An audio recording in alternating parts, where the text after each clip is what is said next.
ৰকিবুল হুছেইনৰ চুকতে থাকি বুকতে কামোৰ মাৰিলে নেকি নুৰুল হুদাই অভিযোগ জি উঠিছে চামগুৰিত গণ্ডগোল লাগি যাব পুত্ৰৰ পৰাজয়ক লৈ চিন্তাত ৰকিবুল নুৰুল হুদাই হেনো ভোজ ভাত খালে যোৱা উপনিৰ্বাচনত 5 সমষ্টিৰ হয়তো আটাইতকৈ চৰ্চিত সমষ্টি আছিল চামগুৰি কাৰণ চামগুৰিত কংগ্ৰেছ প্ৰাৰ্থী আছিল তানজিল হুছেইন কোন ৰকিবুল হুছেইনৰ পুত্ৰ তাকেই কৰি যেন ভুল কৰিলে কংগ্ৰেছে তানজিলতকৈ ভাল প্ৰাৰ্থী কোনো নাই তানজিল জিকিবই বুলি ভাবি ভুল কৰিলে কংগ্ৰেছে 20,000ৰো অধিক ভোটত জয়ী দীপ্লৰঞ্জন শৰ্মা তাৰ পাছতে অনেক কথা অনেক অভিযোগ ৰকিবুল হুছেইনৰ মুখ্যমন্ত্ৰী মিয়াৰ পাল্লাত পৰিছে মিয়াৰ ভোট নালাগে বুলি কোৱা বিজেপি কিয় মিয়াৰ কাষলৈ গৈছে ইত্যাদি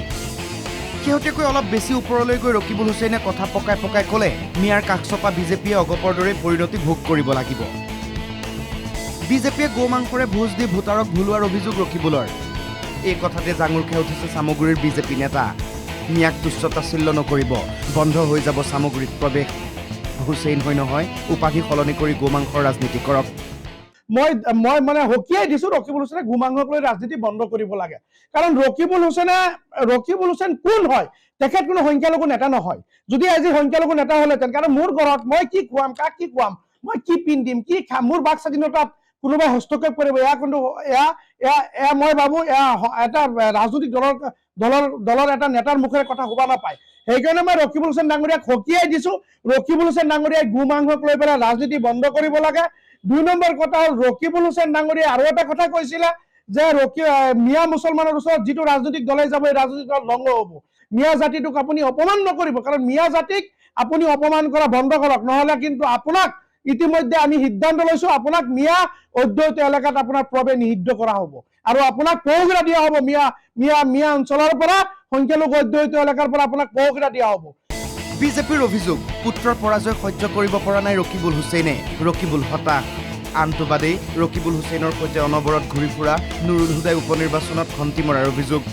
সেয়ে সতীৰ্থৰ দুখৰ সময়ত কৰ্মী সভাৰ নামত হেনো বৰভোজ খালে নুৰুল হুদাই এয়া তাৰেই দৃশ্য ৰকিবুল হুছেইন পৰাজয়ৰ পিছত ৰকিবুল হুছেইনৰ মতিভ্ৰম ঘটিছে ৰকিবুল হুছেইনে নিজে মানসিক ভাৰসাম্যতা হেৰুৱাইছে কাৰণ ৰকিবুল হুছেইনৰ হেৰুৱাৰ বহুত কাৰণ আছে ৰকিবুল হুছেইনৰ যিজন হুহাত স্বৰূপ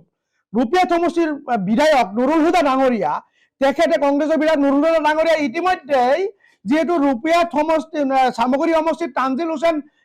হুছেইন নামৰ মক্কেলটো পৰাজয় হোৱাৰ পিছত নুৰুল হুদাই কিন্তু কৰ্মী সভাৰ নামত বুজমেল পাতিছে বুজমেল পাতি বিজয় উল্লাস কৰিছে আপোনালোকে নিশ্চয় বুজি পাইছে এয়া কি ইংগিত বহন কৰিছে ৰকিবুল হুছেইন আকৌ ব্যস্ত হৈছে চামগুৰিত কাৰণ 26ৰ নিৰ্বাচনত এইবাৰৰ ভুলৰ শুধৰণি কৰি বিজয় ধ্বজা উৰুৱাৰ লক্ষ্য ৰকিবুলৰ কিন্তু বিজেপিয়ে কৰা এই অভিযোগহে নকলেও নামানিলেও ৰকিবুলৰ বাবে চিন্তাৰ কাৰণ তানজিলৰ জয় নুৰুল হুদাই বিচৰা নাছিল নেকি